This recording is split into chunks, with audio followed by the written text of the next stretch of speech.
Bro ஏர்டெல்காரன் பர்ப்ளெக்சிட்டி வச்சு mass பண்றான் bro. நான் ஜியோ யூசர், என்ன ப்ரோ பண்றது? ஒண்ணே வர முடியாது நம்மளால.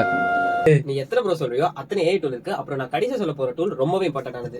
ஸோ ஃபர்ஸ்ட் டூல் வந்து பார்த்தீங்கன்னா ஜென்ஸ்பார்க் ஏஐ. இது வந்து ஏஐன்னு சொல்லலாம், ஏஜென்ட்டும் சொல்லலாம். ஏன் ஏஜென்ட்னு சொல்லலாம்னா, நீங்கள் வந்து ஒரு ரிசர்ச்சை பண்ணுறீங்கன்னா அந்த ரிசர்ச்சை டாக்குமெண்ட்டை டேரெக்டாக ஷீட்ஸ்லையோ இல்லை டாக்ஸ்லையோ எதில் வேணால் நீங்கள் வந்து கூகுள் கூட சைன் அப் பண்ணி ட்ரான்ஸ்ஃபர் பண்ணிக்கலாம். இதுவும் complete free. Description second tool பார்த்தீங்கன்னா கிமி ஏஐ. இதில் வந்து அவங்க ரிசர்ச் ஃபீச்சர்னு ஒரு புதுசாகவே தந்துடுறாங்க.